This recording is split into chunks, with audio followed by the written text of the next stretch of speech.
원래 이 단기 선교 보고 예배는 선교팀들의 그 간증과 또 그리고 그 사역의 모습이 우리에게 은혜가 되는 시간입니다. 하나님께서 특별히 이번에 또 잘 다녀오게 하셨고 또 많은 열매 맺게 하신 것을 보면 하나님께서 또 얼마나 앞으로 우리 교회 선교를 크게 사용하시고 축복하실지 또 기대가 되는 귀한 믿음의 시간이 된 것입니다. 특별히 우리 청년들 그리고 고등학생들이 이 사역을 감당한 것, 언어가 다르고 문화가 다름에도 불구하고 그들과 함께 그리스도의 복음 안에서 하나가 되는 귀한 경험을 하는 것은 여러분 그보다 더 값진 은혜의 경험이 없는 것입니다. 참 너무 감사하고 또 오늘 하나님께서 또 말씀을 통해서 또 오늘 우리에게 은혜를 주실 줄로 믿습니다. 아프리카에 에티오피아라는 나라가 있습니다. 아프리카의 많은 나라들이 여러 가지 무슬림이 득세하고 있고 그렇습니다만 기독교의 전통을 이어가고 있는 나라가 바로 이 에티오피아입니다. 그리고 이 에티오피아에는 여러분 구약 성경에 보면 여호와의 법궤가 있지 않습니까? 여호와의 법궤가 솔로몬 이후로 그리고 이 남왕국 유다가 멸망당한 이후로 그 법궤가 사라집니다. 그럼 어디 갔을까 했을 때에 많은 학자들은 지금 에티오피아에 법궤가 있다라고 이야기를 하고 있고 에티오피아의 그 대제사장이라 할 수 있는 그들도 그 법궤가 우리에게 있다라고 이야기를 하고 있습니다. 그래서 사실 에티오피아는 하나님의 신앙이 투철한 나라라고도 이야기할 수가 있는 것입니다. 그런데 에티오피아가 우리나라에 있어서는 참 소중하고 고마운 나라입니다. 왜냐하면 6.25 전쟁 때에 아프리카에서 유일하게 한국의 지상군을 파견해서 한국 전쟁을 도운 나라가 바로 이 에티오피아이기 때문에 그런 것입니다. 그때 파견했던 군대의 이름이 강류부대입니다. 강류부대. 여러분 에티오피아는 그 당시에 황제가 있었습니다. 지금은 없습니다만 그 당시에는 황제가 있었는데 이 황제가 부대를 파견할 때 그냥 일반 부대가 온 것이 아니라 황제 직속의 근위 부대, 그러니까 군인들 중에서 가장 뛰어난 군대라고 할 수 있는 황제 직속의 근위 부대 중에서 일개 대대를 차출해서 최고의 전사들을 한국 전쟁에 파견한 것입니다. 그 부대 이름이 강류부대죠. 그리고 그 부대가 한국 전쟁 당시에 253전 253승리라고 할 정도로 한 번도 패배하지 아니하고 불패 신화를 쓴 부대가 이 강류부대라고 합니다. 이때 에티오피아 황제가 하일레 셀라시에라는 황제인데요, 그 황제가 그 강류부대를 파견하면서 그 부대원들에게 이렇게 이야기했습니다. 우리 에티오피아가 항상 추구하고 있는 세계 평화를 위한 집단으로서 이 신성한 세계 정책을 실현하고 보호하기 위해 그대들은 오늘 장도에 오르는 것이다. 가서 침략군을 격파하고 한반도의 평화와 질서를 확립하고 돌아오라. 그리고 이길 때까지 싸워라. 그렇지 않으면 죽을 때까지 싸워라. 엄청난 이야기죠. 내 나라 전쟁도 아닌데 그 한반도의 전쟁을 도끼에 보내면서 이런 다짐을 한 것입니다. 그래서 총 6,037명의 부대원이 우리나라에 와서 129명이 전사하고 536명이 큰 부상을 당했다고 합니다만, 여러분 그런데 왜 에티오피아가 최선을 다해서 도움을 주었는가? 이유가 있었다는 것입니다. 에티오피아가 1935년에 이탈리아의 침공을 받았습니다. 그래서 이탈리아의 침공을 받고서 세계의 요청이 있습니다. 우리나라를 좀 도와주십시오. 전 세계에 요청했지만 아무 나라도 에티오피아를 도와주지 않았습니다. 그래서 1941년 6년 만에 에티오피아가 기적적으로 저 이탈리아와의 침공을 물리치고 완전히 이탈리아를 몰아내고 승리를 경험합니다. 근데 이 9년 후에 한국 전쟁이 발발하면서 전 세계에 여러분 도움을 요청하거든요. 한국을 도웁시다 외칠 때 그들이 누군가 그들의 도움이 필요할 때에 도움을 받지 못했기 때문에 그 한국 민족의 사정을 누구보다 잘 알고 있어서 그들이 말합니다. 우리가 돕자. 우리가 필요할 때 도움받지 못했지만 우리는 가서 돕자 하면서 최강의 부대를 도와서 보내서 한국을 도운 것입니다. 그래서 지금도 에티오피아 사람들은 한국을 사랑하고 한국의 발전을 그들은 자랑스럽게 여기고 있다고 합니다. 그렇습니다. 우리가 알지 못했지만 우리나라의 이런 번영은 그냥 이루어진 것이 아니더라는 것이죠. 돌아보면 에티오피아와 같은 나라들의 헌신과 희생을 통해서 이루어진 것입니다. 우리를 나라를 향한 그 소중한 만남들이 있었던 것처럼 말입니다.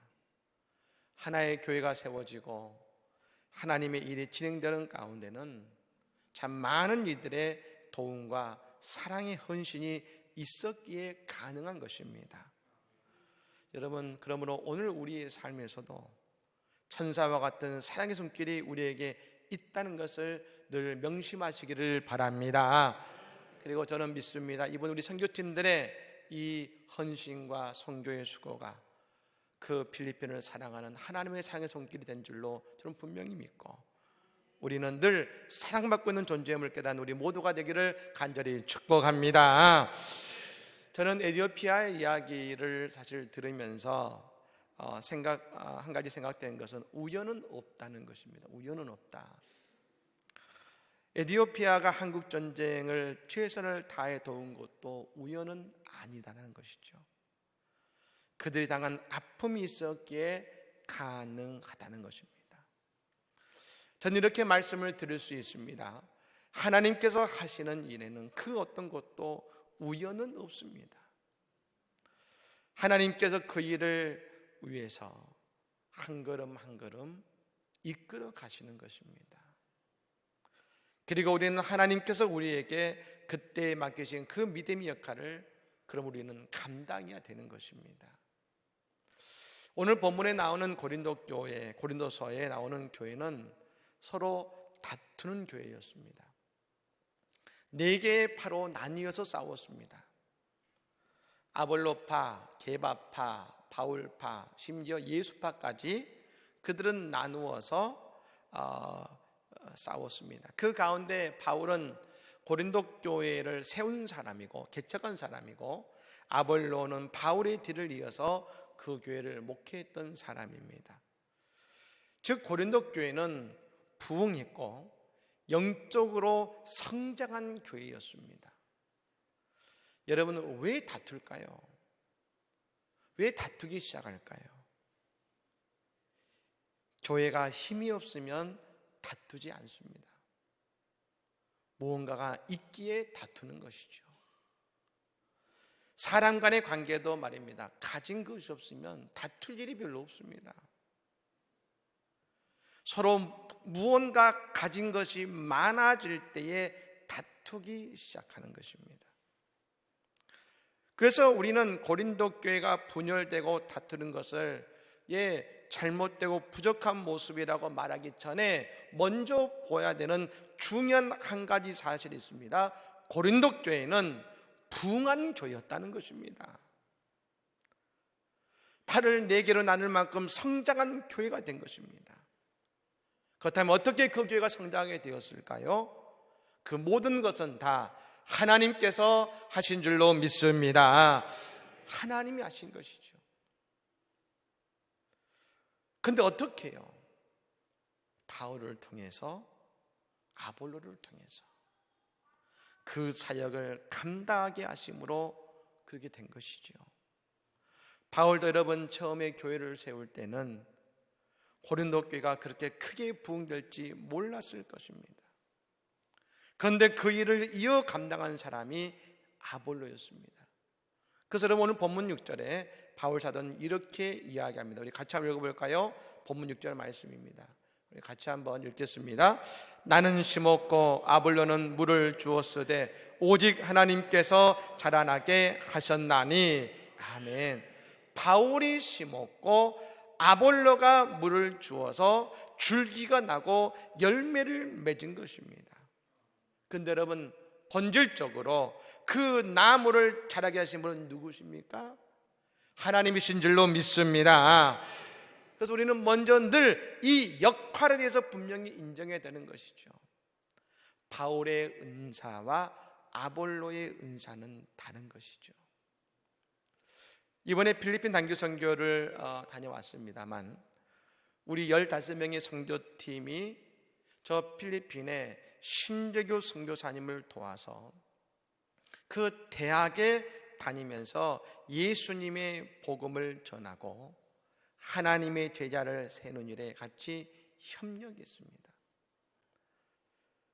즉 우리 선교팀은 바울과 같은 사역을 한 것입니다.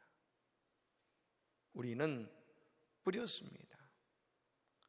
그리고 영상에서도 이제 보시겠습니다만 초청잔치를 통해서 여러분, 제가 듣기로는 우리가 4번째 갑니다만 가장 많은 초청잔치에 학생들이 왔다고 했습니다. 그 초청잔치를 통해서 싹이 난 것을 보았습니다. 그렇다면 이제 그 뿌려진 씨앗과 싹은 누가 관리하겠습니까? 이제 신재규 선교사님과 그 간사들의 사역의 목이라고 할 수가 있는 것이죠. 저는 분명히 믿습니다. 우리는 심었고 이제 선교사님과 사역팀들이 그 심는 것에 물을 줄 것입니다. 그리고 하나님께서 우리가 복음을 전한 그 영혼들을 반드시 주님의 귀한 자녀로 제자로 세우실 줄로 믿습니다. 저는 특히 우리 청년들이 그리고 학생들이 이 경험을 해보는 것이 너무나 소중하다는 생각이 듭니다. 여러분, 성도들은 바울이 옳으냐 아볼로가 옳으냐 이야기할 수 있지만 중요한 것은 하나님께서는 이 두 사람을 모두 다 사용하셨다는 것입니다. 즉 이번 선교팀은 누구보다도 하나님께서 사용하셨고 하나님께서 우리의 사역을 인도하신 것입니다. 하나님께 여러분 쓰임받는 이 소중한 경험이 우리의 인생을 새롭게 만들고 말입니다. 우리의 인생의 내일을 새롭게 결정짓는 이유가 되는 것입니다. 그래서 여러분, 저는 이 청년 때에 그리고 학생의 때에 반드시 선교를 가봐야 된다고 생각합니다. 우리 교회가 필리핀에 매년 선교를 갈 수 있게 된 것도 말입니다. 그래서 그 땅의 젊은이들과 함께 복음의 씨앗을 뿌리고 자라게 하는 일을 맡아가는 것도 말입니다. 소중한 사역이고 은혜의 사역인 것입니다. 그렇다면 여러분, 우리의 이 사역에서 가장 중요한 부분이 무엇입니까? 말씀드렸던 것처럼 오늘 여러분 7절의 말씀에 바울은 이렇게 얘기합니다. 같이 읽어볼까요? 7절 말씀을 읽겠습니다.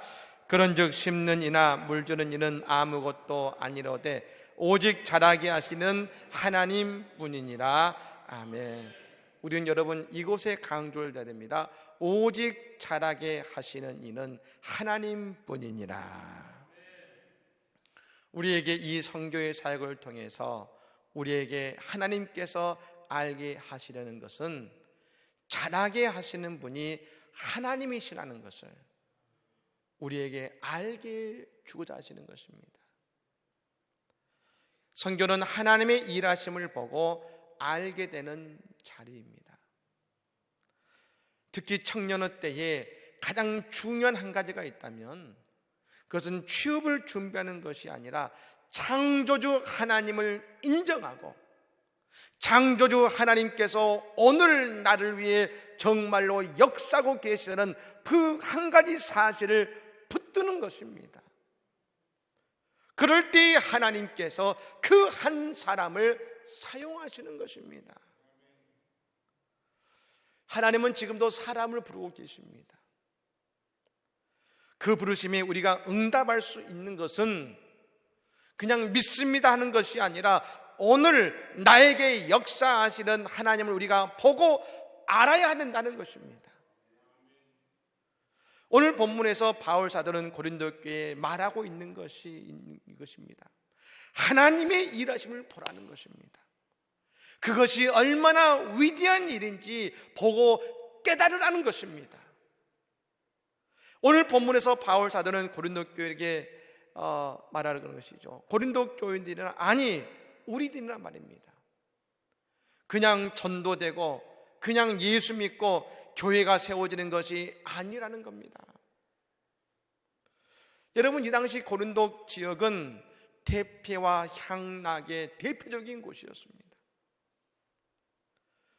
여러분, 그곳에 있는 아데미 신전은 늘 성적인 유의가 벌어지는 곳이었고, 그런데 그곳에 말입니다, 복음 때문에 인간의 즐거움을 내려놓고 복음으로 살아가자, 십자가를 지자, 진실한 사랑을 하자 라고 부르짖었을 때에 그 하나님의 복음의 진리가 뿌리 내릴 것이라고 누가 상상할 수 있었겠습니까? 바울도 교회를 세웠지만 그때는 소수였습니다. 얼마 되지 않았습니다. 그런데 그 고린도 땅에 교회가 부흥될 것이라고 바울도 생각하지 못했습니다. 그런데 복음의 진리가 뿌려지자 그곳에 뿌리 내려지고 고린도 교회가 부흥하는 놀라운 은혜를 경험했습니다. 그러면 바울이 말하는 것이죠. 이거 봐라, 이건 인간이 한 것이 아니다. 하나님의 기적이고 하나님께서 하신 일이다. 여러분, 그러므로 하나님의 일하심을 분명히 볼 수 있는 것이 바로 선교의 현장인 것입니다. 그러므로 선교하는 교회는 더욱 하나님께 매달리게 되고, 선교하는 교회는 나의 가치를 내세우는 것이 아니라 하나님께서 앞으로 얼마나 놀라운 일들을 해 나가실지 기대하게 되는 것입니다. 그리고 우리 청년들, 그리고 우리 학생들이 복음의 불모자와 같은 곳에 복음을 전하고 그곳에 믿지 않는 이들을 전도하는 그 일을 통해서 뭘 보게 됩니까? 이 땅에 복음의 불모졌을 때에 선교사들이 와서 복음을 전하고 믿음의 뿌리를 내리는 것이 얼마나 소중한 일인지, 우리 교회가 그냥 세워진 것이 아니라 아무도 없는 땅, 아무도 믿지 않는 땅, 언어도 모르는 그 민노아 선교사가 이곳에 와서 어두난 한국말로 복음을 전했는데 예수 믿는 사람이 생겨나고 이 안성제일정교회가 생긴 것은 우연이 아니다. 청년들이 복음을 전하면서 능숙하지 않는 영어지만 그들에게 능숙하지 않는 언어로 복음을 전하고 예수 믿으세요, Jesus loves you, 예수님은 당신을 사랑하십니다, 그 말을 정했을 때에 그들이 그 말을 듣고 그 은혜의 자리로 그들이 함께 나오는 모습을 보면서 하나님의 교회는 이렇게 이루어졌구나 분명히 깨닫게 되었을 때에 하나님의 교회의 가치를 알게 될 뿐 아니라 하나님께서 우리 교회를 얼마나 축복하셨고 하나님께서 이 모든 일을 친히 주관하신다는 것을 분명히 깨닫고 알게 되지 않겠습니까? 사랑하는 여러분, 오늘 여러분은 어떤 기대를 가지고 신앙생활을 하고 계십니까? 근데 이번에 선교를 다녀온 선교팀들은 기대를 가지게 됩니다. 내가 전도한 그 학생이 내년에는 어떠한 모습으로 성장이 있을까? 그 학생들을 통해 하나님은 또 누구를 구원하실까? 무엇보다 하나님은 선교를 향해 나아간 나를 어떻게 성장하시고 어떻게 성장시키고 나를 사용하실까? 믿음의 기대를 갖지 않겠습니까? 저는 올해 벌써 필리핀 단교 선교를 4년째 다녀온 것이 참으로 감사한 마음이 듭니다. 지난번 파송 예배 때도 말씀을 드렸습니다만 이 선교가 지속되어 나아간다면 우리 교회는 선교의 가치를 아는 교회가 되는 것입니다. 또한 우리 교회 선교는 더욱 튼튼해질 뿐 아니라 앞으로 이 선교를 다녀오고 선교 연장을 분명히 알고 있는 믿음의 세대를 통해서 하나님은 더욱더 구체적인 선교의 역사를 우리 교회를 통해서 이루어 가실 것이라고 분명히 저는 믿습니다. 앞으로도 우리는 계속해서 씨를 뿌리고 씨앗을 심기에 지속적으로 선교의 자리에 나아갈 것입니다. 그리고 하나님께서 자라게 하시고 하나님께서 거두시겠지만 분명한 것은 그로 인해서 우리 모두의 인생에 그리고 우리 교회에 하나님 너무 놀라운 것으로 우리를 축복해 주실 줄로 믿습니다. 오늘 본문 아닙니다만 8절 말씀에 분명히 말합니다. 10년 이와 물주는 이는 한 가지나 각각 자기의 일한 대로 자기의 상을 받으리라.